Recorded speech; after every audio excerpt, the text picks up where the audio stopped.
Hey guys, welcome to Back to Basics Weight Loss Surgery channel. Today every day, I am Dana, Ms. Dangerous. I'm your vlogger for today. It's late. It's 10:15 Arizona time as I record this. I know that's probably not when you're going to see it, but my brain has semi-stopped functioning. So, this week we're talking about topics that came from the book Successful Habits of Weight Loss Surgery Patients. And I do have this book, though I haven't read it all the way through, I must admit. But we wanted to really talk about that. And I think some of the vloggers are going to answer these questions, but I don't know if anybody is going to kind of share what the author says, the principles for gaining and maintaining satiety or satisfaction, okay? So this book says 3 principles for gaining and maintaining satiety. Number 1, the pouch needs to be truly filled with adequate wall distension with each meal and no snacking. Number 2, keep the pouch filled over time and slow down the emptying time by eating solid foods and avoiding liquids for 15 minutes before and 1.5 to 2 hours after eating. We understand this to be the most important lifestyle change after WLS procedure. And number 3, finally, adequate protein is needed with each meal. We emphasize the need for 3 meals a day, including breakfast, defined as the first meal of the day, eaten within 1 to 2 hours after rising. And the enemies are high-calorie liquids. Snacking and consuming high-calorie liquids cheat the patient because the calories are taken in without offering significant satiety. That's from the book. So our questions are related to kind of this concept. Okay, this is where I play true confession. So as I went back and looked at these questions, golly gee, I used to do some of the stuff and I've fallen off the wagon. And in fact, if you've been following my personal channel, I've been super duper duper stressed. We've had a lot of family issues going on the past 3 weeks now, and I think I said in my update last week that I have not been eating like a bariatric patient at all the last 3 weeks. But in all honesty, I haven't really been eating like a weight loss surgery patient. It's been a while following certain rules. So, here's the questions. Do I eat until I get full? Sometimes. Sometimes, yes, I eat till I get full and I stop. And if I'm eating slow, I do have a hiccup signal that will hit, and then I know. But sometimes I've eaten and then the hiccup happens later. And then that's like, well, yeah, you are full because you hiccuped. Sometimes I don't really eat till I'm full. Especially if I'm busy, I guess I would say, or if I'm distracted. Sometimes I probably don't eat enough, and other times I know I eat too much. Do you know when you're full is the second question. Well, yes, I do typically if I'm taking my time and eating slow. I also can definitely tell a difference in my fullness based on what I'm eating. So if I'm eating dense proteins, I definitely can feel the fullness in a different way than if I'm eating yogurt or, of course, carbohydrates, simple carbohydrates, or shakes or things like that. The next question, do you measure and weigh your food, and if so, were you given guidelines to follow by your surgeon's office or nutritionist?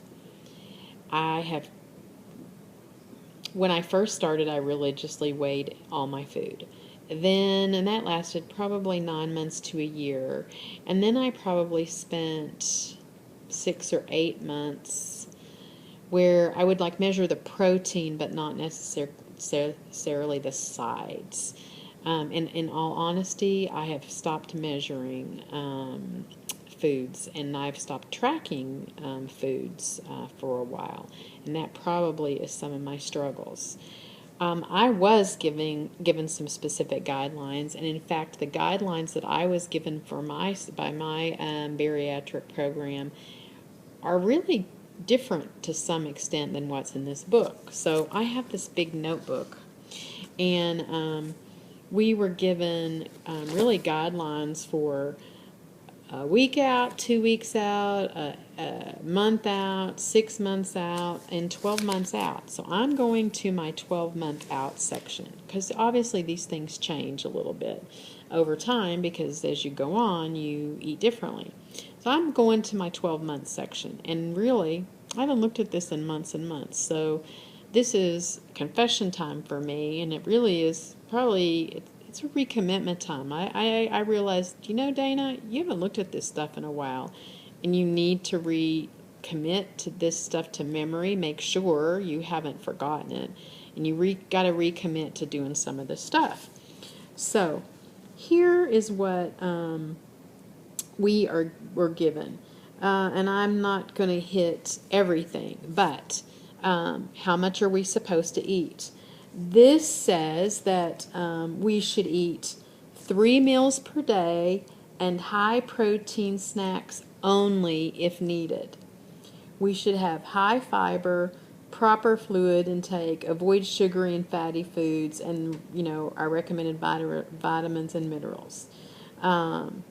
Eat just enough to satisfy your hunger. So, and then here's the portions. Protein, so if I'm thinking about what the meal should be, protein, 3 to 4 ounces for females and 5 to 6 ounces for males of meat after cooking. That's 60 to 80 grams of protein per day. And it says eat 3 meals per day, and it says you can have 1 protein supplement per day if not meeting your needs. So that's a bar or a shake. And the guidelines that we were given about shakes by this program is she wanted it to have 200 or less calories and at least 20 grams of protein. And my shakes still meet that qualification. She never really talked about bars, but I considered if bars met that 220 grams of 20 grams of protein, that was good. And I still every once in a while will buy a bar that might not be exactly that, but that's an exception rather than the rule. Normally I make sure that my bars meet those requirements, and the bar that I use the most is Quest. As far as sides, okay, the guidelines that we were given for size are our bariatric portion sizes. For vegetables, a half a cup of cooked or 1 cup of raw is a serving. So you eat your protein first, and then you add vegetables, and that's a side. That's the quantity that you would eat. For fruits, and fruits, it just says eat a variety daily. You can't eat fruit at every meal, but a serving is a half a cup or 1 medium fruit. And this says not to use juices because it's empty calories. Beans and legumes like black beans, red beans, pinto, lentils, garbanzo, a serving is a half a cup. That's what she considers a bariatric portion. Peanuts and peanut butter, 2 tablespoons is considered a bariatric portion. Starches, they talk about keeping it whole grain, whole wheat, brown rice, sweet potato, and she's always said you need to, really watch these. A serving, 1 slice of bread, a third a cup of rice, a half a cup of pasta, a half a potato. Beverages. This is where really different. They want you to do at least 75 ounces of water, and it says do not drink and eat at the same time and wait 30 minutes after eating. So not 1.5 to 2 hours as suggested in the book, but 30 minutes. I do pretty good. So do I weigh and measure? No, I don't weigh and measure. Do I try to keep all of those portions in mind when I look and serve myself? Yes, I do. Is it possible that I've had scope creep, where, oh, it looks like it's 3 to 4 ounces, but then when because you kind of judge it, I judge by, the palm of my hand or whatever, or it looks like a half a cup.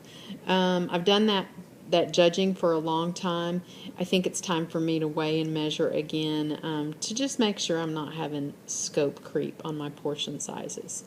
As far as drinking, I do struggle a little bit with drinking during meals, especially if I've gone out to eat. I love my iced tea, I really do. And so waiting 30 minutes, if I'm at home, I do pretty good. If I am out to eat, not so good. And let me tell you, if I had to wait an hour to an hour and a half after eating, there ain't no way I'd get my fluids in. Next question. Do I have an appetite or do you eat because you have to? A little of both. Yeah, I get hungry. My feeling of hungry is different than, when I was early on, but I do get hungry. If I don't get hungry, I do know that, it's been 5 hours since I've eaten and I need to eat. And I typically do not do just 3 meals. I do 3 meals plus 1 or 2 snacks. So I have a shake in the morning. I don't like to eat real food. I have a shake in the morning, and my shake is 130, 150 calories. And then I usually, many times, and it's not always usually, but many times I have something mid-morning. I might have, in these days, an English muffin and some fruit, or I might have some yogurt. Then I have lunch, dinner, and many times I have some other snack. So, I eat every 3 to 4 hours. If I go 5 hours and I haven't eaten, I'm typically hungry, but even if I'm not, I know it's time to eat. I already answered about not drinking with your meals. I do pretty good with that, except when I'm going out to eat. How do you handle maintaining satiety to avoid grazing? Well, these days I'm not doing such a great job. I've been grazing quite a bit, and part of it is probably I'm not following some of these good weight loss surgery procedures. So I need to get myself back on track. The other thing is I've done a lot of stress eating lately, and stress eating is typically graze eating. So definitely if I eat solid protein, and then have, my 3 to 4 ounces. And it really is 4 ounces of solid protein. I don't have much room for anything else. Now, if I have 3 ounces of solid protein and a little bit more, then I can get in usually some sides or something. But 4 ounces of solid protein, my sides, my vegetables or starch, there isn't room for much of anything else. If I eat that solid protein, and then I wait 30 minutes, and then I do all my liquids, I really am satisfied. It's when I don't follow those rules that, I don't feel as full and stay as satisfied. So,